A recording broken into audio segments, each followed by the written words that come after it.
എപ്പിസോഡിന്റെ ആരംഭത്തിൽ ഒരാളെ കാണിക്കുകയാണ്. അയാൾ ഒരു സ്ത്രീയെ വണ്ടി ഇടിച്ച് കൊന്നിട്ടുണ്ട്. എങ്ങനെയാണെന്നറിയാമോ? മയക്കുമരുന്ന് ഉപയോഗിച്ചിട്ടാണ് കൊന്നിട്ടുള്ളത്. മയക്കുമരുന്ന് ഉപയോഗിച്ച് കാർ ഓടിച്ച് ആ സ്ത്രീ ഇടിച്ചു കൊന്നു. അത് ന്യൂസിലുള്ള എല്ലാവരും പറയുന്നുണ്ട്. എന്നാൽ പുള്ളിക്കാരനെ നല്ല പൈസ ഉള്ളതുകൊണ്ട് തന്നെ അതൊന്നും ഒരു പ്രശ്നമല്ല. ജയിലിൽ നിന്ന് പുറത്തിറങ്ങി കാർ കയറി അവിടെ നിന്ന് പോവുകയാണ്. ഈ കാണിക്കുന്നതെല്ലാം നരകത്തിൽ കുറച്ച് ആൾക്കാർ റെക്കോർഡായിട്ട് സൂക്ഷിച്ചു വെക്കുന്നുണ്ട്. ഇതിനുള്ളതെല്ലാം കിട്ടിക്കോളും. ഇത് കഴിഞ്ഞ് രാത്രിയാകുമ്പോൾ അവന്റെ ഗേൾ ഫ്രണ്ടിനെയും കൊണ്ട് അവന്റെ കാറും എടുത്ത് ഹീറോ നിൽക്കുന്ന ഒരു സ്ഥലത്ത് വരുവാണ്. ഏതോ പബ്ബ് പോലത്തെ സ്ഥലമാണ്. അവിടെ വന്ന് ഹീറോ സെക്യൂരിറ്റി എന്ന് വിചാരിച്ച് അവന്റെ താക്കോല് കൊടുക്കുകയാണ് വണ്ടി കൊണ്ടുപോയി ഒതുക്കാനായിട്ട്. എന്നാൽ ഹീറോ സെക്യൂരിറ്റി അല്ല. അവന്റെ വേഷം കോട്ടും സൂട്ടും ആയോണ്ടായിരിക്കണം ചിലപ്പോൾ സെക്യൂരിറ്റി എന്ന് വിചാരിച്ചിരിക്കുന്നത്. പബ്ബിന്റെ പുറത്ത് ഇങ്ങനെയുള്ള ആൾക്കാരല്ലേ നിൽക്കുന്നത് സെക്യൂരിറ്റികളായിട്ട്. ആ താക്കോലും കൊടുത്ത് എന്തോ അഹങ്കാരത്തോടെ അകത്തോട്ട് കയറി പോവുകയാണ്. ഹീറോ അവിടെ അങ്ങനെ നിൽക്കുമ്പോൾ ഒരു ലേഡി അങ്ങോട്ട് വരുന്നുണ്ട്. ആ ലേഡി വന്നിട്ട് ഹീറോന്റെ ഇരിക്കുന്ന താക്കോല് ചോദിക്കുകയാണ്. അത് വേറെ ആരുമല്ല, നരകത്തിലെ ഒരു എംപ്ലോയി ആണ്. അത് മനസ്സിലാക്കിയ ഹീറോ ആ താക്കോല് കൊടുക്കുന്നുണ്ട്. താക്കോല് വാങ്ങിച്ചുകൊണ്ട് ഈ കാറ് തുറന്ന് കാറിന്റെ അകത്തുള്ള കുറച്ച് ഫോട്ടോയും കാറിന്റെ മോഡൽ നമ്പറും കാർ ഏതാ മോഡല് എല്ലാം നോക്കി വെക്കുന്നുണ്ട്. പിന്നീട് ഹീറോ നേരെ വന്നിരിക്കുന്നത് ഒരു മരണ സ്ഥലത്താണ്. മരിച്ച ആൾക്കാരെയൊക്കെ അടക്കണേ മുമ്പ് ഒരു സ്ഥലത്ത് കൊണ്ടുവയ്ക്കൂലേ എല്ലാ ആൾക്കാർക്കും കാണാൻ വേണ്ടിയിട്ട്. അവിടെയാണ് വന്നിരിക്കുന്നത്. അവിടെ ഒരു റൂമിൽ ഒരമ്മയും മോനും മോളും ഉണ്ട്. മക്കൾക്ക് രണ്ടുപേർക്കും അവരുടെ അച്ഛൻ മരിച്ചതിൽ വിഷമമില്ല. അവർ ഫോണിൽ കളിച്ചുകൊണ്ടിരിക്കുകയാണ്. എന്നാൽ അമ്മയ്ക്ക് ചെറിയ വിഷമമുണ്ട്. അമ്മ കരയുന്നുണ്ട്. എന്നാൽ ഒരു പ്രശ്നം എന്താന്ന് വെച്ചാൽ അച്ഛന്റെ ഫോട്ടോ എവരുടെയിൽ ആരുടെയിലും ഇല്ല. ഇപ്പം നമ്മളൊരു കാര്യം കാണിക്കുന്നുണ്ട്. അതായത് അച്ഛൻ പുറത്ത് പണിക്ക് പോയതാണ്. ഈ ഫാമിലിയുടെ കൂടെ പോകാൻ പറ്റിയിട്ടില്ല. കാരണം എന്താന്ന് വെച്ചാൽ അച്ഛനും കൂടെ അവിടെ പോയി നിൽക്കുകയാണെങ്കിൽ കുറെ അധികം എക്സ്പെൻസ് ആവും. അതുകൊണ്ട് തന്നെ അത് കട്ട് ചെയ്യാൻ വേണ്ടിയിട്ട് പുള്ളിക്കാരൻ ഒരുപാട് കഷ്ടപ്പെട്ടിട്ടാണ് അവരെ വേറെ രാജ്യത്ത് പിടിച്ചു നിർത്തിയത് കുട്ടികളുടെ എഡ്യൂക്കേഷന് വേണ്ടിയിട്ട്. എന്നാൽ ഇയാൾ പോയിട്ടില്ല. അതുപോലെ തന്നെ മക്കൾക്കും ഭാര്യയ്ക്കൊന്നും വലിയ അടുപ്പമില്ല ഇയാളോട്. അതുകൊണ്ട് തന്നെ ഇയാളുടെ ഫോട്ടോയും അവരുടെ ഇല്ല. ഫോട്ടോ ഇല്ലാതെ മക്കൾക്കൊരു വിഷമമില്ലാതെ എല്ലാവരും അവിടെ ഇരിക്കുകയാണ്. അമ്മയ്ക്ക് ചെറിയ വിഷമമുണ്ടെന്ന് തോന്നുന്നു. അമ്മ കരയുന്നുണ്ട്. അതുപോലെ തന്നെ സ്വർഗത്തിൽ വെച്ചെടുത്ത ഫോട്ടോയാണ് ഹീറോ അവിടെ കൊണ്ടുവച്ച് കൊടുക്കുന്നത്. അതായത് സ്വർഗത്തില് ഇദ്ദേഹത്തിന് അറിയായിരുന്നു ഇദ്ദേഹത്തിന്റെ ഫോട്ടോ ആരുടെയിലും ഇല്ല എന്നുള്ള കാര്യം. അതുകൊണ്ട് തന്നെ പ്രസിഡന്റിനെ കണ്ട് പറഞ്ഞിട്ടാണ് പ്രസിഡന്റ് ഫോട്ടോ എടുത്ത് ഭൂമിയിലോട്ട് അയച്ചിട്ടുള്ളത്. അത് ഹീറോന്റെയിലാണ് കൊടുത്തു വിട്ടിട്ടുള്ളത്. ഹീറോ ഫോട്ടോയും വെച്ച് തിരിച്ചു വരുമ്പോൾ ഹീറോ ഒരു കാര്യം കാണുന്നുണ്ട്. മറ്റേ ലേഡി ഇല്ലേ, ആ ലേഡി ഒരു ഫാമിലിയെ മുഴുവൻ അവിടെ നിന്ന് വിളിച്ചോണ്ട് പോവാണ്. എന്ത് പറ്റി മരിച്ചതാന്ന് അറിയത്തില്ല. അവരെല്ലാരും ഒരുമിച്ചാണ് പോകുന്നത്. ഒരു ഫാമിലി മൊത്തം മരിച്ചിട്ടുണ്ട്. ഇത് കഴിഞ്ഞ് ഹീറോ ട്രെയിൻ കയറി സ്വർഗത്തിലോട്ട് പോവാണ്. ആ ട്രെയിനിൽ തന്നെ ഇപ്പം മരിച്ചുപോയ ഫാമിലിയും അതിന്റെ ഒരു കുട്ടിയുണ്ട്. ആ ഫാമിലിയിലെ ഒരു കുട്ടി ട്രെയിൻ ചെന്ന് ഹിൽ സ്റ്റേഷനിൽ നിൽക്കുമ്പോൾ വാതിൽ തുറക്കാണ്. ആ ഫാമിലിയിലുള്ള അച്ഛനും അമ്മയും ഹിൽ സ്റ്റേഷനിലോട്ട് പറന്നു പോവാണ്. അതായത് നരകത്തിലോട്ട് പറന്നു പോവാണ്. എന്നാൽ ആ കുട്ടി മാത്രം അവിടെ ഇരിക്കുകയാണ്. ഇത് കാണുന്ന ഹീറോയ്ക്ക് ഒന്നും ചെയ്യാൻ പറ്റത്തില്ല. അങ്ങനെ പിടിച്ചു വെക്കാൻ പറ്റത്തില്ല. നേരത്തെ പിടിച്ചു വെച്ചതിന്റെ ഒരു പ്രശ്നമാണ് ഇപ്പം വീട്ടിൽ നടക്കുന്നത്. ഇവിടെ സീൻ കട്ട് ചെയ്താൽ അടുത്ത സീനിൽ സ്വർഗത്തിലെ ചർച്ചാണ് കാണിക്കുന്നത്. ആ ചർച്ചിൽ ഹീറോയും വന്നിട്ടുണ്ട്. പുള്ളിക്കാരിയുടെ പാപങ്ങളെല്ലാം കഴുകി കളയാനായിട്ട് അവിടെ വന്ന് അച്ഛൻ്റെ റിപ്പോർട്ട് കാർഡ് കൊടുക്കുകയാണ്. നോക്കുമ്പോൾ ആ റിപ്പോർട്ട് കാർഡിൽ ഇപ്പൊ 5 തെറ്റുണ്ട്. നേരത്തെ 4 തെറ്റേ ഉള്ളായിരുന്നു. നടന്നു വന്നപ്പോ മുന്തിരിയോട് അച്ഛനെ പറ്റി ഓരോ കുറ്റങ്ങൾ പറഞ്ഞില്ലേ, അതിനുള്ളതാണ് 5ാമത്തെ തെറ്റ്. ഇതറിയാത്ത അച്ഛൻ ഹീറോയിനോട് ഇതെങ്ങനെ 5ാമത്തെ തെറ്റ് വന്നത്, നിങ്ങൾ വേറെ എന്തെങ്കിലും തെറ്റ് ചെയ്തോന്ന് ചോദിക്കുമ്പോ അതൊന്നുമില്ല, ഞാൻ ഒരാളെ പറ്റി ഒരു ഗോസിപ്പ് പറഞ്ഞു. ആരെ പറ്റിയ? അത് നിങ്ങളെ പറ്റിയ. എന്താ പറഞ്ഞ്? അങ്ങനെ ഒന്നുമില്ല, നിങ്ങൾ നല്ലൊരു പള്ളിയിലച്ഛനാന്നാ പറഞ്ഞ. പക്ഷെ എങ്ങനെയോ തെറ്റുകാർഡ് കിട്ടിയെന്ന് കള്ളം പറയാണ്. പിന്നീട് അച്ഛൻ ഹീറോയിനെ അവിടെ ഇരുത്തി വാക്യങ്ങൾ ചൊല്ലുകയാണ്. ഹീറോയിൻ മുറുക്കി പിടിക്കുന്നുണ്ട് ഉറങ്ങാതിരിക്കാനായിട്ട്. പക്ഷേ ലാസ്റ്റ് കണ്ണൊക്കെ അടഞ്ഞു പോയി തൂങ്ങിയാടി തറയെ വീഴുകയാണ്. ചിലപ്പം വയസ്സായോണ്ടായിരിക്കും അങ്ങനെ ഉറങ്ങിപ്പോകുന്നത്. ഈ നേരം ഹീറോ ആ കുട്ടീനെയും കൊണ്ട് സ്വർഗത്തിന്റെ വാതിൽക്കൽ വന്നിട്ടുണ്ട്. ആ ചെക്കിംഗ് ഒക്കെ ഉള്ള സ്ഥലമില്ലേ, അവിടെ വന്നിട്ടുണ്ട്. അവിടെ വരുമ്പോൾ വേറൊരു സ്റ്റാഫ് വന്ന് ഈ കുട്ടിയെ വാങ്ങുന്നുണ്ട്. ഈ കുട്ടി കുഞ്ഞായോണ്ട് ഇതിന് ചെക്കിംഗ് ഇല്ല, അല്ലാതെ തന്നെ അകത്ത് കയറിപ്പോവാ. അങ്ങനെ സ്റ്റാഫ് വന്ന് ആ കുട്ടീനെ വാങ്ങിച്ചോണ്ട് പോവുകയാണ്. ഇവിടെ ഹീറോയിൻ പള്ളിയിൽ പ്രാർത്ഥനയൊക്കെ കഴിഞ്ഞ് ഉറങ്ങി എണീറ്റ് അച്ഛൻ്റെ അടുത്ത് വന്ന് റിപ്പോർട്ട് കാർഡ് സൈൻ ചെയ്യുന്നുണ്ട്. അച്ച് പതിപ്പിക്കുന്നുണ്ട്. പള്ളിയിലച്ഛൻ ഒപ്പിട്ട് കൊടുക്കുന്നുണ്ട്. അതുപോലെ തന്നെ പള്ളിയിലച്ഛൻ പറയുന്നുണ്ട് നാളെ 11:30 വേണം പ്രാർത്ഥനയ്ക്ക് വരാനെന്ന്. എന്നാൽ 11:30 അത്ര നല്ല സമയമല്ല എന്ന് ഹീറോയിൻ പറയുന്നുണ്ട്. വേറൊന്നുമല്ല, അച്ഛന് ഹീറോയിന്റെ ഫുഡ് കഴിക്കണം, ഭയങ്കരമായിട്ട് ഇഷ്ടപ്പെട്ട്. അതുകൊണ്ട് തന്നെയാണ് അച്ഛൻ അങ്ങനെ പറഞ്ഞത്. ഹീറോയിൻ ഇത് മനസ്സിലാവുന്നുണ്ട്. ആദ്യം ഒന്നും വരത്തില്ലെന്ന് പറഞ്ഞെങ്കിലും പിന്നെ വരാന്ന് സമ്മതിക്കുകയാണ്. പിന്നീട് ഹീറോയിൻ നടന്ന് വീട്ടിൽ വരുമ്പോൾ അവിടെ ഒരാളിരുന്ന് ബുക്ക് വായിക്കുന്നുണ്ട്. അത് നമ്മുടെ ഹീറോയാണ് ബുക്ക് വായിക്കുന്നത്. ഹീറോയെ കണ്ട ഉടനെ ഹീറോയിന്റെ പോക്കറ്റിലുള്ള സാധനം പറയുന്നുണ്ട്, അവൻ എന്ത് സുന്ദരനാ, ഞാൻ എന്ത് ഭാഗ്യവതിയാന്നൊക്കെ. ഇത് ഹീറോ കേൾക്കുന്നുണ്ട്. ഹീറോ സന്തോഷത്തില് ഹീറോയിനുമായിട്ട് വീട്ടിൽ പോകുമ്പോൾ മരത്തിനകത്ത് 5ാമത്തെ തെറ്റ് തൂങ്ങിക്കിടക്കുന്നത് കാണുകയാണ്. ആ ഗ്രേപ്പില്ലേ, ഇത് കാണുമ്പോൾ ഹീറോ ടെൻഷനായിട്ട് നിങ്ങളോട് പറഞ്ഞില്ലേ ഇനി ഒരു പ്രശ്നം ഉണ്ടാക്കല്ലേ, ഇനി പ്രശ്നം ഉണ്ടാക്കുവാണെങ്കിൽ നിങ്ങൾ നരകത്തിൽ പോകും, അതുകൊണ്ട് ഒന്നും ചെയ്യില്ല എന്ന് പറഞ്ഞ് അകത്ത് കയറി പോവുകയാണ്. അവരകത്ത് കയറി ചെല്ലുമ്പോൾ മുന്തിരി ഫുഡൊക്കെ പാചകം ചെയ്ത് വെച്ചിട്ടുണ്ട്. അവരെടുത്ത് ടേസ്റ്റ് ചെയ്ത് നോക്കുമ്പോൾ ഭയങ്കര ടേസ്റ്റ് കേട്ടോ. സാധാരണ മുടിയെത്തി അങ്ങനെ ഫുഡ് ഉണ്ടാക്കാറില്ല. ഇത് കണ്ടതോടെ ഹീറോയിനും ഹീറോയ്ക്കും ഡൗട്ട് അടിക്കുകയാണ്. ഇനി മുന്തിരി മുടിയെത്തി അല്ലെങ്കിലോ, മുടിയെത്തി എന്ത് ഫുഡ് ഉണ്ടാക്കിയാലും അത് ഭയങ്കര മോശമായിരിക്കും, കഴിക്കാൻ പറ്റത്തില്ല. എന്നാൽ മുന്തിരി ഉണ്ടാക്കിയപ്പോൾ അത് കഴിക്കാൻ പറ്റുന്നുണ്ട്, നല്ല ടേസ്റ്റ് ഉണ്ട്. ഹീറോയിൻ വിചാരിച്ചിരിക്കുന്നത് ചിലപ്പം മുന്തിരി എല്ലാം മറന്നു പോയോണ്ട് തന്നെ പാചകം റെഡി ആയതാണെന്നാണ്. എന്നാൽ ഹീറോ അത് അങ്ങനല്ല എന്ന് പറഞ്ഞു കൊടുക്കുന്നുണ്ട്. ഹീറോയിൻ വിശ്വസിക്കുന്നില്ല. നമുക്കറിയാം മുടിയെത്തി നരകത്തിലോട്ട് നടന്നു പോകുന്നുണ്ടെന്ന്. പിറ്റേന്ന് രാവിലെ ഹീറോയിൻ പള്ളിയിൽ പോകാനായിട്ട് പുറത്തിറങ്ങി വരുമ്പോൾ ഹീറോ വരുന്നുണ്ട്. ഞാൻ നിന്റെ കൂടെ വരട്ടോ, നീ ഇനി എന്തെങ്കിലും തെറ്റിൽ പോയി ചാടിയാലോ എന്ന് ചോദിച്ചിട്ട്. എന്നാൽ ഹീറോയിൻ സമ്മതിക്കുന്നില്ല. ഞാൻ ഒറ്റയ്ക്ക് പോയിക്കോളാം, ഞാൻ പൊടിക്കുഞ്ഞല്ല എന്ന് പറഞ്ഞിട്ട് അവിടെ നിന്ന് പോവുകയാണ്. നേരെ പള്ളിയിൽ ചെന്ന് പ്രാർത്ഥന ചെയ്യുമ്പോൾ എന്താ ചെയ്യുന്നതെന്ന് അറിയാമല്ലോ, കിടന്നുറങ്ങുകയാണ്. ഉറങ്ങിക്കഴിഞ്ഞ് അച്ഛൻ വന്ന് വിളിക്കുന്നുണ്ട്, നമുക്ക് ഫുഡ് ഉണ്ടാക്കി കഴിച്ചാലോ എന്ന്. അച്ഛൻ വിളിച്ചത് തന്നെ, അതായത് 11 രൂപയ്ക്ക് വരാൻ പറഞ്ഞത് തന്നെ ഫുഡ് ഉണ്ടാക്കാനാണ്. പിന്നീട് ഹീറോയിൻ ഫുഡൊക്കെ ഉണ്ടാക്കി അച്ഛനും കൊടുത്ത് ഹീറോയിനും കഴിക്കുകയാണ് അവിടെ ഇരുന്ന്. അച്ഛൻ ഹീറോയിന്റെ ഫുഡ് കഴിക്കുമ്പോൾ കണ്ണീന്ന് കണ്ണുനീര് വന്നുകൊണ്ടിരിക്കുകയാണ്. കാരണം അത്ര ടേസ്റ്റാണ്. അതുപോലെ തന്നെ പണ്ട് കുട്ടിക്കാലത്ത് കഴിച്ച കണക്കത്തെ ഫുഡാണ്. അതുകൊണ്ടായിരിക്കണം കണ്ണീന്ന് കണ്ണുനീര് വരുന്നത്. പള്ളിയിലച്ഛൻ ഓരോ വിഷമങ്ങളൊക്കെ പറയുന്നുണ്ട്. പള്ളിയിലച്ഛൻ ആകെ 5 വയസ്സ് വരെ ജീവിച്ചിട്ടുള്ളൂ. പള്ളിയിലച്ഛനെ അമ്മ കൊണ്ടുവന്ന് പള്ളിയിലാക്കിയതാണ്, കൊണ്ട് കളഞ്ഞതാണ് എന്നാണ് പള്ളിയിലച്ഛൻ പറയുന്നത്. നമുക്ക് സത്യം എന്താണെന്ന് അറിയത്തില്ല. എന്നാൽ ഇതൊക്കെ കേൾക്കുന്ന ഹീറോയിൻ അതങ്ങനെയൊന്നും ആയിരിക്കത്തില്ല. ഏത് അച്ഛനും അമ്മയാണ് കുട്ടികളെ കൊണ്ട് കളയുന്നത്? ചിലപ്പം എന്തെങ്കിലും ഗതികേട് കൊണ്ടായിരിക്കും കളഞ്ഞിട്ടുള്ളത് എന്ന് പറയുകയാണ്. എന്നാൽ ഈ പള്ളിയിലച്ഛന് ദേഷ്യം വരികയാണ്. നിങ്ങൾക്ക് എങ്ങനെ അറിയാം അവർ ഗതികേട് കൊണ്ടാ കളഞ്ഞിട്ടുള്ളതെന്ന്? അവര് മനഃപൂർവ്വം എന്നെ കൊണ്ട് കളഞ്ഞതാ. ഞാൻ ഇത്രയും നാള് ഇവിടെ കാത്തു നിൽക്കുക ഈ പള്ളിയിൽ, ഇതുവരെ അവര് വന്നിട്ടില്ല. അവര് നരകത്തിൽ തന്നെ ഉറപ്പാ. അതുകൊണ്ടാണ് അവർ സ്വർഗത്തിലെ പള്ളിയിൽ വരാത്തത്. പിന്നെ ഹീറോയിനോട് നിങ്ങൾ ഒരു തെറ്റൂടെ ചെയ്യുമ്പം എന്തായാലും നരകത്തിൽ പോകും, അപ്പൊ നിങ്ങൾ നരകത്തിൽ പോയി പറയണം എന്റെ അച്ഛന്റെയും അമ്മയുടെ അടുത്തും ഇനി ഒരിക്കലും എന്നെ കാണാൻ ഇങ്ങോട്ട് വരല്ലേ എന്ന്. ഇതും പറഞ്ഞ് ദേഷ്യപ്പെട്ട് അവിടെ നിന്ന് എണീറ്റ് പോവുകയാണ്, ഫുഡ് പോലും കഴിക്കാതെ. പള്ളിയിലച്ഛന് അച്ഛനോടും അമ്മയോടും അത്ര ദേഷ്യമുണ്ട്. പക്ഷെ പള്ളിയിലച്ഛന് അമ്മയെ മാത്രമേ ഓർമ്മയുള്ളൂ, അച്ഛനുണ്ടോന്ന് അറിയാൻ പാടില്ല. എന്തായാലും പുള്ളിക്കാരനെ കൊണ്ട് കളഞ്ഞതാണ്. പിന്നെ 5 വയസ്സ് വരെ ജീവിച്ചിട്ടുള്ളൂ. അതിന്റെ ചെറിയ മെമ്മറി ഇഷ്യൂസ് ഉണ്ട്. മീൻസ് 5 വയസ്സുകാരന്റെ ബുദ്ധിയാണ് എന്ന് ഇടയ്ക്കിടയ്ക്ക് പറയുന്നുണ്ട്. ചില കാര്യങ്ങൾ പെട്ടെന്ന് ഓർമ്മ കിട്ടത്തില്ല. ഹീറോയിൻ അന്ന് ഉണ്ടാക്കി കൊടുത്ത ഫുഡ് പോലും കറക്റ്റായിട്ട് ഓർമ്മയില്ല. അതിന്റെ പേര് ചെറിയ ബുദ്ധിക്കുറവുണ്ട്, മീൻസ് മറവിയാണ്. ഈ നേരം മുന്തിരി പുറത്തിറങ്ങിയിരുന്ന് ആൾക്കാരെല്ലാരും വിരട്ടി നോക്കിക്കൊണ്ടിരിക്കുകയാണ് ഒരു കൊടയും പിടിച്ചിട്ട്. ഇപ്പോഴാണ് അങ്ങോട്ട് ഹീറോയിൻ വരുന്നത്. ഹീറോയിൻ വരുമ്പോൾ മുന്തിരി ഒരു ചെറിയ കുട്ടി എങ്ങനെയാണോ പെരുമാറുന്നത് അതുപോലെ ഹീറോയിന്റെ അടുത്ത് പെരുമാറിയിട്ട് എനിക്കൊരു വെള്ളം വാങ്ങിച്ചു തരുമെന്ന് ചോദിക്കുകയാണ് കുടിക്കാനായിട്ട്. ദാഹിക്കുന്നോണ്ടേ. അങ്ങനെ തൊട്ടടുത്ത് തന്നെ ഒരു മെഷീൻ ഉണ്ടായിരുന്നു. ആ മെഷീനിൽ വന്ന് കൈ സ്കാൻ ചെയ്യാണ് ഫുഡ് എടുക്കാനായിട്ട്. എന്നാൽ ഹീറോയിന്റെ ബാലൻസ് തീർന്നു പോയി. ഭൂമിയിൽ ചെയ്ത നല്ല കാര്യങ്ങളൊക്കെ കുറവാണ്, അതുകൊണ്ട് തന്നെ വെള്ളം എടുക്കാൻ പറ്റുന്നില്ല, ബാലൻസ് തീർന്നുപോയി. ഹീറോയിൻ വിചാരിച്ചിരിക്കുന്നത് ഈ മെഷീൻ കംപ്ലൈന്റ് ആണെന്നാണ്. അതുകൊണ്ട് തന്നെ തൊട്ടടുത്തിടന്ന ഒരു വലിയ പാറകൾ എടുത്തുകൊണ്ട് വന്ന് അതിനകത്തിട്ട് ഇടിക്കുകയാണ്. കുറെ നേരം ഇടിച്ചെങ്കിലും അത് തുറക്കുന്നില്ല. പതിയെ ആകാശത്തിന്റെ കളറൊക്കെ മാറുകയാണ്. അതുപോലെ തന്നെ ആകാശത്ത് നിന്ന് ആ പർപ്പിൾ കാർഡ് താഴെ വന്ന് വീഴുകയാണ്. ഇങ്ങനൊരു തെറ്റ് സ്വർഗത്തിൽ ചെയ്യാൻ പാടില്ല. ഒരു സാധനം നശിപ്പിക്കുകയാണ് ചെയ്യുന്നത്.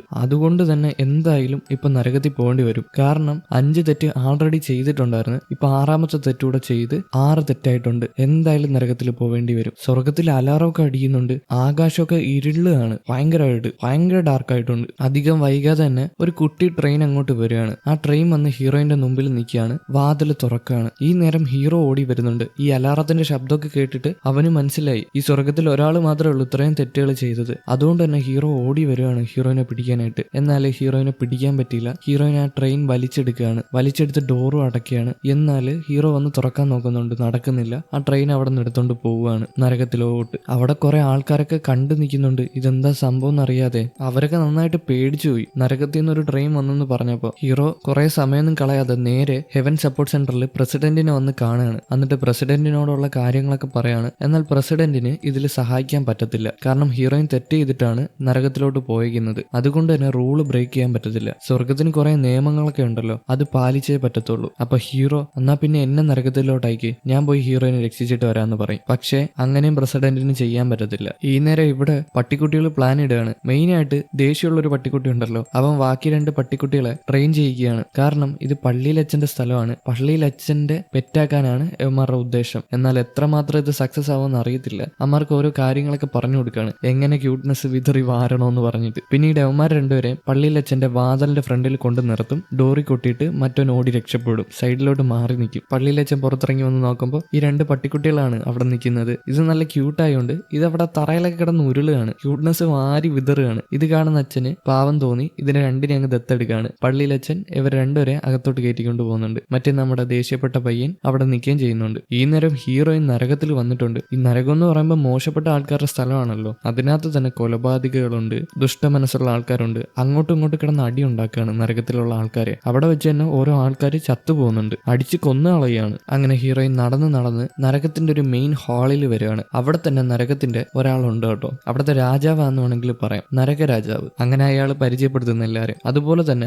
ഓരോ തെറ്റ് ചെയ്തവർക്കും ഓരോ നരകമാണ്. റേപ്പ് ചെയ്തവർക്ക് ഒരു നരകം, മർഡർ ചെയ്തവർക്ക് ഒരു നരകം, അതുപോലെ തന്നെ ബാക്കിയുള്ളവരെ വാക്ക് വെച്ച് കുത്തി നോവിക്കുന്നവർക്ക് വേറൊരു നരകം, അവിഹിതത്തിലുള്ളവർക്ക് വേറെ നരകം. അങ്ങനെ കുറെ നരകമുണ്ട്, ഡിവിഷനാണ്. ഇനി ഇതെല്ലാം കിട്ടുന്ന ആൾക്കാരും ഉണ്ട്, എല്ലാ നരകവും കിട്ടുന്ന ആൾക്കാർ, അതായത് എല്ലാ തെറ്റും ചെയ്ത ആൾക്കാരും ഉണ്ട്. നരകരാജാവ് അവിടുത്തെ ജനങ്ങൾക്ക് ഓരോ കാര്യങ്ങൾ പറഞ്ഞു കൊടുക്കുകയാണ്. എന്നാൽ അതിനകത്തൊരുത്തൻ വിളിച്ച് പറയുന്നുണ്ട്, ഞാൻ ഭൂമിയിൽ കോടതി കയറി ഇറങ്ങി പൈസ കെട്ടിവെച്ച് ഞാൻ ചെയ്ത തെറ്റുകൾക്കെല്ലാം, പിന്നെ എന്നെ എന്തിനാ നരകത്തിൽ കൊണ്ടുവരുന്നതെന്ന് വിളിച്ച് കൂവുകയാണ്. ഇത് കേൾക്കുമ്പം നരകരാജാവിന്റെ ഒരു ഫടനുണ്ട്, അങ്ങോട്ട് ചെല്ലുകയാണ്. നിനക്ക് ഒരുപാട് പൊക്കമുണ്ടല്ലോ എന്ന് പറഞ്ഞ് അവന്റെ 2 കാലങ്ങ് വെട്ടിക്കളയാണ്. ഇത് കാണുമ്പോൾ ബാക്കിയുള്ള ആൾക്കാർക്കെല്ലാം പേടിയാവുകയാണ്. ഈ നേരം തന്നെ നരകരാജാവ് എല്ലാരോടും ക്യൂ ആയിട്ട് നിൽക്കാൻ പറയാണ്. അവരവർക്ക് ശിക്ഷ വിധിക്കണ്ടേ, അതുകൊണ്ട് തന്നെ എല്ലാവരും ക്യൂ ആയിട്ട് നിൽക്കുകയാണ്. ഇപ്പൊ ഇതൂടെ കണ്ടപ്പം കാലങ്ങാണം വെട്ടിക്കളഞ്ഞാൽ ആ പേടിയിൽ ക്യൂ ആയിട്ട് നിൽക്കുകയാണ്. അങ്ങനെ ക്യൂ ആയിട്ട് നിൽക്കുമ്പോൾ തന്നെ ഓരോ ആൾക്കാർക്കും ഓരോ ശിക്ഷയാണ്. അവരുടെ തലയിൽ നെറ്റിയിൽ എന്തോ ഒരു സാധനം വെച്ച് സ്കാൻ ചെയ്യും. ഈ കൊറോണയൊക്കെ വന്നപ്പോൾ സ്കൂളിൽ നമുക്ക് സ്കാൻ ചെയ്യില്ലായിരുന്നു തലയിൽ, അതുപോലൊരു സാധനം. അത് വെച്ച് സ്കാൻ ചെയ്യുമ്പോൾ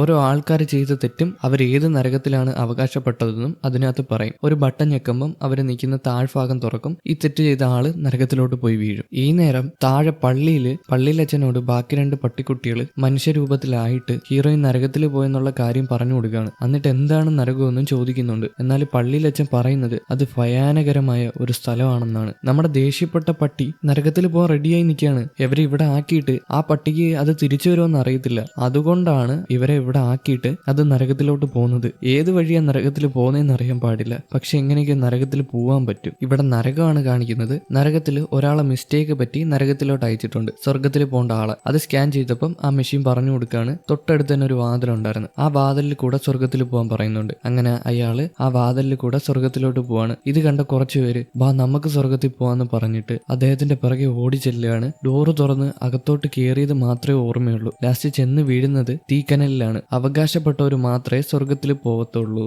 അല്ലാത്തവര് അവിടെ നോക്കിക്കൊണ്ടിരിക്കും. ഈ നേരം ഹീറോയിൻ മുടിയത്തീനെ നരകത്തിൽ വെച്ച് കാണുന്നുണ്ട്. എന്നാൽ മുടിയത്തീനെ സ്കാൻ ചെയ്ത് അവരവരുടെ തെറ്റിന് പറഞ്ഞു വിടുന്നുണ്ട്. എന്നാൽ ഹീറോയിന് മിണ്ടാനോ സംസാരിക്കാനോ ഒന്നിനും പറ്റിയിട്ടില്ല. മുടിയത്തി ആകെ വിറച്ച് നിൽക്കുമായിരുന്നു. ഇവിടെ ഹീറോ സ്വർഗത്തിൽ വീട്ടിൽ വരുമ്പോ അവിടെ മുന്തിരി നിപ്പുണ്ട്. അപ്പൊ മുന്തിരി അല്ല മുടിയത്തി വേറെ ആള്, മുന്തിരി വേറെ ആള്. ഹീറോ വരുമ്പോ മുന്തിരി എനിക്ക് നരകത്തിൽ പോകണം, എന്നെ നരകത്തിലോട്ട് കൊണ്ടുപോകാൻ പറ്റുമോ എന്ന് ചോദിക്കുകയാണ്. എന്നാൽ ഹീറോ ദേഷ്യപ്പെട്ട് അവളെ രൂക്ഷമായിട്ട് നോക്കിയിട്ട് അവിടെ നിന്ന് ഇറങ്ങി പോവാണ്. ഹീറോയ്ക്ക് എന്തോ ഉദ്ദേശമുണ്ട്, പക്ഷെ നമുക്കറിയില്ല എന്താന്ന്. ഈ നേരം നരകത്തില് ഹീറോയിനെ ആ മെഷീൻ വെച്ച് അളക്കുകയാണ്. എന്നാൽ ഒരു പ്രശ്നമുണ്ട്. സാധാരണ ഓരോ തെറ്റും ആ മെഷീൻ കാണിക്കും, എന്നാൽ ഹീറോയിനെ കാണിക്കുന്നില്ല. അൺക്ലാസിഫൈഡ് ആണ്, ഏത് വർഗ്ഗമാണെന്ന് തിരിച്ചറിഞ്ഞിട്ടില്ല. അതുകൊണ്ട് തന്നെ അൺക്ലാസിഫൈഡ് ആയിട്ടുള്ള ആൾക്കാരെ വേറെ റൂമിലാണ് കൊണ്ടുപോകുന്നത്. അതുകൊണ്ട് തന്നെ ഹീറോയിനെ, മുടിയത്തിനെ, പിന്നെ വേറെ 2 ആൾക്കാരെ, അവർ രണ്ടുപേരെ അൺക്ലാസിഫൈഡ് എന്ന് പറയുന്ന റൂമിൽ കൊണ്ടുപോവാണ്. കുറച്ച് കഴിയുമ്പോൾ അങ്ങോട്ട് നരകരാജാവ് വരികയാണ്. നരകരാജാവ് വന്നിട്ട് ഇവരോട് ഓരോ കാര്യങ്ങൾ പറഞ്ഞു കൊടുക്കുകയാണ്. ഇയാളെ നിങ്ങൾ എവിടെയെങ്കിലും കണ്ടിട്ടുണ്ടോ? ഈ മുഖഭാവം എവിടെയെങ്കിലും ഓർമ്മയുണ്ടോ?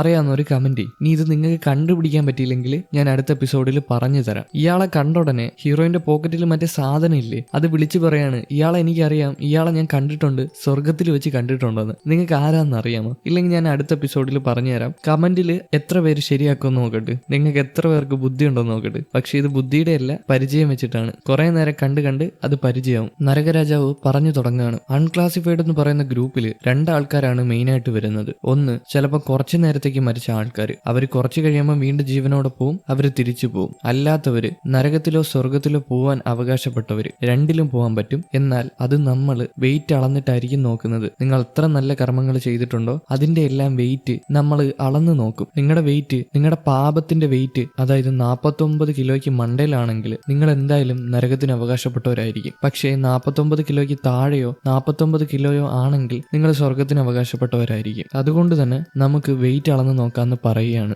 വെയിറ്റ് അളന്ന് നോക്കണേന് മുമ്പ് ഇവരൊരു കടമ്പ കടക്കാനുണ്ട്. എല്ലാ നരകവും ഒന്ന് എക്സ്പീരിയൻസ് ചെയ്യണം. അതായത് ഈ നരകത്തിൽ എന്തൊക്കെയാണ് നടക്കുന്നത് എന്ന് അവർ കണ്ടറിയണം. അതുകൊണ്ട് തന്നെ എവരെയും വിളിച്ചുകൊണ്ട് നടന്നു പോവുകയാണ് നരകരാജാവും അദ്ദേഹത്തിന്റെ ഫടനും കൂടെ ചേർന്നിട്ട്. അവരുടെ പിറകെ തന്നെ നമ്മുടെ കൂട്ടരുണ്ട് 4 പേര്. അങ്ങനെ അവർ നടന്ന് ഒരു സ്ഥലത്ത് വന്ന് നിൽക്കുന്നുണ്ട്. അതായത് തെറ്റ് ചെയ്യുന്ന ആൾക്കാരെ റെക്കോർഡ് ചെയ്ത് ഇവിടെ വെക്കും. അവരെന്തൊക്കെ തെറ്റ് ചെയ്യുന്നു അതെല്ലാം കമ്പ്യൂട്ടർ ടൈപ്പ് ചെയ്ത് അവിടെ സേവ് ചെയ്ത് വെക്കും. ഇതിന്റെ ഇടയിൽ ആ ഫടൻ ഇറങ്ങി താഴെ ചെല്ലുന്നുണ്ട്. ആ ഫടൻ നോക്കുമ്പോൾ മറ്റേ സൈക്കോനെ കാണിക്കുകയാണ്. ആ സ്ത്രീയെ ഇടിച്ചു കൊന്നില്ലേ മയക്കുമരുന്ന് ഉപയോഗിച്ചിട്ട്, അയാളും അയാളുടെ ഗേൾ ഫ്രണ്ടും കൂടെ താഴെ ഇരുന്നിട്ട് മയക്കുമരുന്ന് വലിച്ചു കയറ്റുകയാണ്. കഴിക്കുകയാണ് കേട്ടോ, വലിക്കുകയല്ല.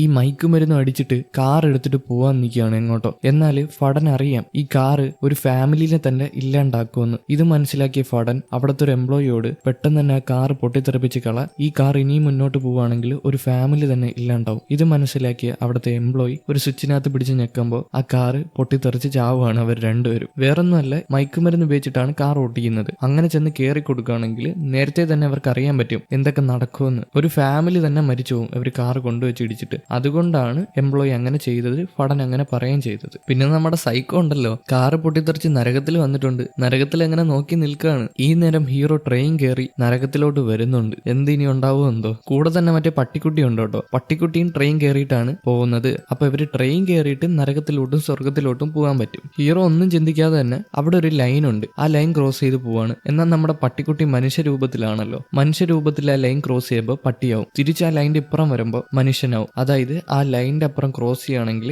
ഒറിജിനൽ രൂപത്തിലോട്ടാവും. അതാണ് സംഭവം. ഹീറോ നേരെ ചെന്ന് അവിടുത്തെ സെക്യൂരിറ്റിക്കാരോട് പറയാണ്, എന്റെ വൈഫിനെ എനിക്ക് കണ്ടുപിടിക്കണം, എന്നെ ഇവിടെ സെർച്ച് ചെയ്യാൻ അനുവദിക്കണമെന്ന്. എന്നാൽ അവന്മാരവിടെ പിടിച്ചു നിർത്തിയിരിക്കുകയാണ്. ഈ വിവരം അറിഞ്ഞിട്ട് അങ്ങോട്ട് ഫഡൻ വരുന്നുണ്ട്. ഫഡൻ വന്നിട്ട് ഹീറോനോട് സംസാരിക്കുകയാണ്, ഇനി ഇവിടെ നടക്കാൻ പോകുന്നത് അല്ലെങ്കിൽ നിങ്ങൾക്ക് സംഭവിക്കാൻ പോകുന്ന കാര്യങ്ങൾക്കെല്ലാം ഉത്തരവാദിത്തം നിങ്ങൾ ഏറ്റെടുക്കണം, ഞങ്ങളാരും ഉത്തരവാദികളല്ല, അതിന് ഓക്കെയാണോ? എന്നാൽ ഇത് കേൾക്കുന്ന ഹീറോ അതിന് ഓക്കെ പറയുകയാണ്. പെട്ടെന്ന് തന്നെ ഫഡൻ ഒരു സ്വിച്ച് പിടിച്ച് ഞെക്കുകയാണ്. ഹീറോ വേറെ ഏതോ ഒരു സ്ഥലത്ത് പോയി വീഴുകയാണ്. അതിനകത്ത് തന്നെ വേറെ കുറെ മനുഷ്യരുണ്ട് കേട്ടോ. ഈ മനുഷ്യർ അങ്ങോട്ടും ഇങ്ങോട്ടും കിടന്ന് അടി ഉണ്ടാക്കുകയാണ്, കഴുത്ത് പിടിച്ച് ഞെരിക്കുക, അങ്ങനെ കുറെ പ്രശ്നങ്ങളൊക്കെ ഉണ്ട്. ഈ നേരം ഹീറോയിനെയും കൊണ്ട് ബാക്കിയുള്ള ആൾക്കാരെയും കൊണ്ട് നരകരാജാവ് ഒരു നരകത്തിൽ വന്നിട്ടുണ്ട്. ഈ നരകത്തിന്റെ പ്രത്യേകത എന്താന്ന് വെച്ചാല് താഴെ വലിയൊരു ബൗളുണ്ട്. ആ ബൗളിനകത്ത് മൊത്തം അഗ്നിയാണ്, ലാവയാണ്. ഇതിന്റെ മണ്ടയിൽ മനുഷ്യരെ കൊളുത്തി തൂക്കിയിടും. എന്തിനാണെന്നറിയാമോ? മറ്റുള്ള ആൾക്കാരെ സഹായിക്കാൻ എതിർപ്പ് കാണിച്ച ആൾക്കാരെയാണ് അങ്ങനെ തൂക്കിയിടുന്നത്. അതുപോലെ തന്നെ എന്തെങ്കിലും ബ്രൂട്ടലായിട്ടുള്ള ആരെങ്കിലും ഉപദ്രവിക്കുകയൊക്കെ ചെയ്യുവാണെങ്കിലും ഈ നരകത്തിലായിരിക്കും കൊണ്ടുവരുന്നത്. ഈ നരകത്തിന്റെ സൈഡിൽ തന്നെ കുറച്ചധികം പ്രശ്നം നടക്കുന്നുണ്ട്. കുറെ ആൾക്കാർ സ്വർഗത്തിൽ പോകണമെന്ന് പറഞ്ഞ് മണ്ടയിലോട്ട് കയറി വരുന്നുണ്ട്. അവരുടെ കാര്യങ്ങൾ അവർ കേൾക്കും. അങ്ങോട്ടൊരു മുത്തശ്ശനും മുത്തശ്ശിയും കയറി വരുന്നുണ്ട്. ആ മുത്തശ്ശൻ വന്നിട്ട് ഫഡനോട് ഞങ്ങൾ ഒരു തെറ്റും ചെയ്തിട്ടില്ല എന്ന് പറയാണ്. എന്നാൽ ഫഡൻ തെളിവോടെടുത്ത് കാണിക്കുകയാണ്, ഇവർക്കൊരു വളർത്തുമോൾ ഉണ്ടായിരുന്നു. ഈ വളർത്തുമോളുടെ ദേഹത്തുള്ള എല്ലാം പൊട്ടിയിട്ടുണ്ട്. എങ്ങനെയായിരിക്കും? ഈ മുത്തശ്ശനും മുത്തശ്ശി ഉപദ്രവിച്ച് കാണണം. അതുകൊണ്ട് തന്നെ ഒരു കൊളുത്ത് വന്ന് ഇവർ രണ്ടിനെയും തൂക്കിക്കൊണ്ട് പോവാണ്. അതിന്റെ മണ്ടയിൽ ആ ചൂടിനകത്ത് തൂക്കിയിടുകയാണ്. അത് കഴിഞ്ഞ് ഒരുത്തൻ കയറി വരുന്നുണ്ട്. അവൻ എല്ലാ തെറ്റും ചെയ്തിട്ടുണ്ട്. ഇത് കണ്ട ഫഡൻ പറയാണ് ഇവനൊരു ഫുൾ പാക്കേജ് ടൂർ അങ്ങ് കൊടുക്കാൻ. പെട്ടെന്ന് തന്നെ കൊളുത്ത് വന്ന് ഇവനെ തൂക്കിയെടുത്തോണ്ട് പോകുന്നുണ്ട്. അതുപോലെ തന്നെ നമ്മൾ ട്രെയിനിൽ വെച്ച് ഒരു കുട്ടീനെയും പിന്നെ അവരുടെ പേരൻസിനെയും കണ്ടില്ലായിരുന്നോ? അതിനകത്ത് അച്ഛനും അമ്മയും വന്നിട്ടുണ്ട്. അവരെന്താ തെറ്റ് ചെയ്തതെന്ന് ചോദിക്കുമ്പോഴാണ് നമുക്ക് മനസ്സിലാവുന്നത് ഇവര് ചെയ്ത തെറ്റ് ആ കുട്ടീനെ കൊന്നതാണ്. ചിലപ്പോൾ ഇവര് സാമ്പത്തിക പ്രശ്നം കാരണം ആത്മഹത്യ ചെയ്തതായിരിക്കാം കുടുംബത്തോടെ. എന്നാൽ ആ കുട്ടിക്ക് മരിക്കാൻ താല്പര്യമില്ലായിരുന്നു. ഒരു കുട്ടിയുടെ മരണവും അതെങ്ങനെ ജീവിക്കണമെന്ന് തീരുമാനിക്കുന്നത് ആ കുട്ടിയാണ്. മറ്റൊരാൾക്ക് മറ്റൊരാളുടെ ജീവൻ എടുക്കാൻ അവകാശമില്ല എന്ന് പറഞ്ഞുകൊണ്ട് ഫഡൻ ഇവരെയും തൂക്കിയെടുത്തോണ്ട് പോകാൻ പറയാണ്. അധികം വൈകാതെ തന്നെ ഒരു കൊളുത്ത് വന്ന് ഇവർ രണ്ടുപേരെയും തൂക്കിയെടുത്തോണ്ട് പോവുകയാണ് ആ അഗ്നിയുടെ മണ്ടയിൽ തൂക്കിയിടാനായിട്ട്. ഇതെല്ലാം കണ്ട് പേടിച്ച് ഹീറോയിനും കൂട്ടരും അവിടെ നിൽക്കുകയാണ്. നരകരാജാവിന് ഇതൊക്കെ ഒരു സുഖമാണ്. പിന്നെ ഒരു കാര്യമുണ്ട്, വേറൊരു നരകമുണ്ട്. അതായത് ഒരു പ്രത്യേക നരകമാണ്, നാക്ക് പിച്ചെടുക്കില്ലേ, അതാണ് ഇവിടത്തെ നരകത്തിന്റെ പ്രത്യേകത. എന്താണെന്നറിയാമോ? ഓരോ ആൾക്കാരെ അവിടെ കിടത്തും, എന്നിട്ട് നാക്ക് പറിച്ചങ്ങെടുക്കും. എന്തിനാ ഇങ്ങനെ ചെയ്യുന്നതെന്നറിയാമോ? ഏതൊക്കെ തെറ്റ് ചെയ്ത ആൾക്കാരാണെന്നറിയാമോ? അതായത് കള്ളം പറയുന്ന ആൾക്കാർ. ചില വക്കീലന്മാരൊക്കെ കള്ളം പറഞ്ഞ് അവരുടെ ആളിനെ അവർ രക്ഷിക്കത്തില്ലേ? ചില വക്കീലന്മാര്, എനിക്കറിയില്ല, ഈ കഥയിലുള്ള കാര്യമാണ് പറയുന്നത്, എനിക്ക് വക്കീലന്മാരോട് വിരോധമൊന്നുമില്ല. അങ്ങനെയുള്ള ആൾക്കാരുടെ നാക്ക് പിച്ചെടുക്കും. അതുപോലെ തന്നെ പൊളിറ്റീഷ്യന്മാരുടെ, ഇതിനകത്ത് അങ്ങനെ പറയുന്നത്, എനിക്ക് പൊളിറ്റീഷ്യന്മാരോടൊന്നും വിരോധമില്ല. ഓക്കെ, ഈ കള്ളം പറഞ്ഞ് കയറൂലേ, നിങ്ങൾക്ക് ഓരോ കാര്യങ്ങൾ ചെയ്തു തരാന്ന് പറഞ്ഞിട്ട്, അങ്ങനെയുള്ള ആൾക്കാർ പറയത്തേ ഉള്ളൂ, ചെയ്യത്തില്ല. അതുപോലുള്ള ആൾക്കാരെയാണ് നാക്ക് പിച്ചെടുക്കുന്നത്. പിന്നെ കള്ളം പറയുന്ന ആൾക്കാരും, വക്കീലന്മാരല്ല വേറെ ആൾക്കാരും ഉണ്ട് കള്ളം പറയുന്ന ആൾക്കാരും. പിന്നെ കുറെ കുറ്റവാളികൾ രക്ഷപ്പെട്ടിട്ടുണ്ട് കള്ളം പറഞ്ഞിട്ട്. അതുപോലെ തന്നെ പാവപ്പെട്ട ആൾക്കാർ ശിക്ഷിക്കപ്പെടുന്നുമുണ്ട്. അതുകൊണ്ടാണ് ഈ നാക്ക് പിച്ചെടുക്കുന്നത്. ഇത് കഴിഞ്ഞ് നരകരാജാവ് ഹീറോയിനെയും ടീംസിനെയും വിളിച്ച് വേറൊരു നരകത്തിൽ വരികയാണ്. അതായത് ഐസിന്റെ നരകമാണ്. ഈ റേപ്പിസ്റ്റുമാരൊക്കെ ഉണ്ടല്ലോ, അവന്മാരെയൊക്കെ അതിനകത്തിട്ട് തണുപ്പിക്കുകയാണ്. മൊത്തത്തിൽ തണുത്തും ശരീരം മൊത്തം വർഷങ്ങളോളം. അതായത് നമ്മൾ വിചാരിക്കുന്ന 1000 വർഷമൊന്നുമല്ല,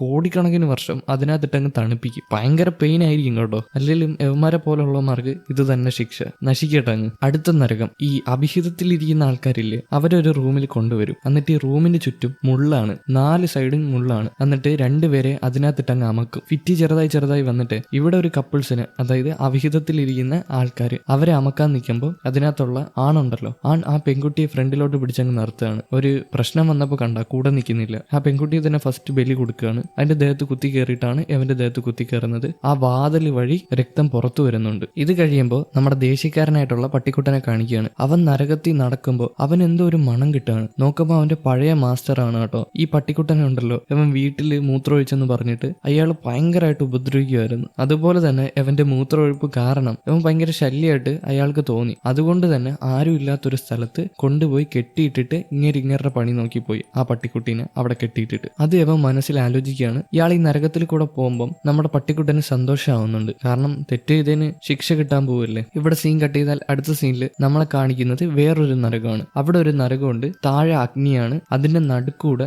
കയറ് വലിച്ചു കെട്ടിയിട്ടുണ്ട്. ഈ കയറിൽ കൂടെ നടന്ന് അപ്പുറം പോകണം. ഇതിൽ നിന്നങ്ങനെ തെന്നി വീഴുവാണെങ്കിൽ താഴെ ലാവയാണ്, കരിഞ്ഞു പോകും. പക്ഷെ ഈ നരകത്തിൽ ആരും കരിഞ്ഞു പോകുന്നില്ല, അതിനകത്ത് വേദന അനുഭവപ്പെടുന്നു മാത്രമേ ഉള്ളൂ. അതിനകത്ത് 3 ബുള്ളി പയ്യന്മാരുണ്ട്. ഈ നരകത്തിന്റെ പ്രത്യേകത എന്താണെന്നറിയാമോ? അതായത് ആൾക്കാരെ ദ്രോഹിച്ച ആൾക്കാരാണ് ഈ നരകത്തിൽ കൂടെ കടന്നു പോകേണ്ടത്. അതിനകത്ത് 3 ബുള്ളി പയ്യന്മാരുണ്ട്. അവന്മാര് കുറച്ച് കുട്ടികളെ റാഗ് ചെയ്തിട്ടുണ്ട്. അതിനുള്ള ശിക്ഷ ഇപ്പൊ കിട്ടിക്കോളും. യവന്മാര് തന്നെ അതിന്റെ ഇടയിൽ കിടന്ന് അടി ഉണ്ടാക്കുന്നുണ്ട്. ഞാനല്ല, നീ അവനെ റാഗ് ചെയ്ത്, നീ പറഞ്ഞിട്ട് റാഗ് ചെയ്ത് എന്നൊക്കെ പറഞ്ഞിട്ട്. ഈ നരകത്തിൽ തന്നെ നമ്മുടെ പട്ടിക്കുട്ടന്റെ യജമാനനും ഉണ്ട്. യജമാനൻ ആ കയറിൽ തൂങ്ങിക്കിടക്കുകയാണ്. നടന്നിട്ട് അപ്പുറം എത്താൻ പറ്റിയില്ല. താഴെ വന്ന് ആ അഗ്നിയിൽ വീഴുന്നുണ്ട്. ഇത് കാണുമ്പോൾ നമ്മുടെ നായ്ക്കുട്ടന് വിഷമാവുകയാണ് കേട്ടോ. ഇയാള് കരക്കടിയുന്ന സമയത്ത് നമ്മുടെ നായ്ക്കുട്ടനാണ് വലിച്ചു കയറ്റുന്നത്. എന്തൊക്കെ പറഞ്ഞാലും മനസാക്ഷി ഉണ്ട് ആ നായ്ക്കുട്ടിക്ക്. ആർക്കും അങ്ങനെ കണ്ടു നിൽക്കാൻ പറ്റത്തില്ല. ശത്രു ആണേ പോലും ഒരു പട്ടിക്ക് അത് കണ്ടു നിൽക്കാൻ പറ്റൂലല്ലോ. അത് വലിച്ചു കയറ്റിയാണ് യജമാനന്. എന്നിട്ടൊന്നും മിണ്ടാതെ അത് അവിടെ നിന്ന് പോകുന്നുണ്ട്. ഈ യജമാനന് ഇത് അയാളുടെ പട്ടിക്കുട്ടിയാന്ന് മനസ്സിലാവുന്നുണ്ട്. അതിനെ പേര് വിളിക്കുമെങ്കിലും അത് മൈൻഡ് ചെയ്യാതെ അവിടെ നിന്ന് പോവുകയാണ്.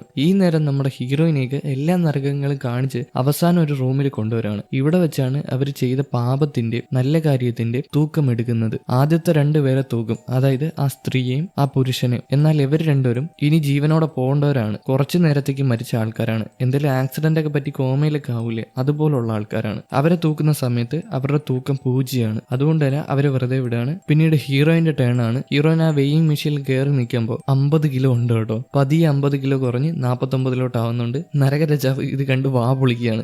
ഒരാളെ മിസ്സായല്ലോ. ഈ നേരം നമ്മുടെ ഹീറോയിനെ വിളിച്ച് നരകത്തിൽ വന്നിട്ടുണ്ട്. നീ എവിടാന്ന് പറഞ്ഞിട്ട് അവൻ അവിടെ എല്ലാം അലഞ്ഞു തിരിഞ്ഞ് നടക്കുകയാണ്. അപ്പൊ ഒരു തീയുടെ മണ്ടയിലാണ്, വിയർക്കുന്നുണ്ട്, നല്ല ചൂടുണ്ട്, എന്ത് ചെയ്യണമെന്ന് അറിയത്തില്ല. ഹീറോയിനെ കാണാനും ഇല്ല. ഇവിടെ സീൻ കട്ട് ചെയ്താൽ അടുത്ത സീനിൽ ഈ ഓൺലൈൻ ഹരാസ്മെന്റ് ചെയ്യുന്ന ആൾക്കാരില്ലേ, ആൾക്കാരുടെ കമന്റ് ബോക്സിൽ ചീത്ത വിളിക്കുന്ന ആൾക്കാരില്ലേ, അവന്മാരെയാണ് അടുത്ത ടേൺ. അടുത്ത നരകം അതാണ്. ഇവന്മാരൊരു കീബോർഡ് പോലത്തെ സ്ഥലത്ത് സ്വിച്ച് ആയിട്ട് അങ്ങ് വെക്കും അവന്മാരുടെ തല. എന്നിട്ട് എന്താ ചെയ്യുന്നതെന്ന് അറിയാമോ? മറ്റേ നരകരാജാവ് വലിയ വലിപ്പത്തിൽ വരും. അവിടെ ഒരു ആനയുടെ വലിപ്പത്തിൽ വരും. ആനയെ കാട്ടിയുണ്ടോട്ടോ. എന്നിട്ട് വന്നിട്ട് ആ കീബോർഡിൽ അങ്ങനെ ഞെക്കുകയാണ്. ഓരോ ഞെക്കുമ്പോഴും ഓരോന്നിന്റെ തല ഉടഞ്ഞുടഞ്ഞു പോകും. അതാണ് ഈ ഓൺലൈൻ ഹരാസ്മെന്റ് ചെയ്യുന്നവന്മാരുടെ തെറ്റ്. ഇതൊക്കെ എവിടെ നിന്ന് കിട്ടുന്ന ഈ ഒരു ചിന്താഗതിയൊക്കെ കണ്ടോ? ആ ഒരു ക്രിയേറ്റിവിറ്റി കണ്ടോ? അത്രയും ക്രിയേറ്റിവിറ്റി എങ്ങനെ നിങ്ങൾ ചിന്തിച്ചിട്ടുണ്ടോ? ഇങ്ങനെ കീബോർഡിനകത്ത് തല ഞെക്കി പൊട്ടിക്കുന്നു. പക്ഷെ അത് കൊള്ളാം. എന്തായാലും കീബോർഡ് വെച്ചല്ലേ അവന്മാർ ടൈപ്പ് ചെയ്ത് ഹരാസ് ചെയ്യുന്നത്. നല്ലൊരു ഐഡിയ ആയിരുന്നത്, എനിക്ക് ഇഷ്ടപ്പെട്ടു. നരകരാജാവ് എല്ലാത്തിന്റെയും തല ഞെക്കി പൊട്ടിച്ചിട്ട് ഹീറോന്റെ വിളി കേട്ട് അവിടെ ചെന്ന് നോക്കുകയാണ്. അപ്പൊ ഹീറോനെ യമരാജാവ് കാണുന്നുണ്ട്. യമരാജാവല്ല,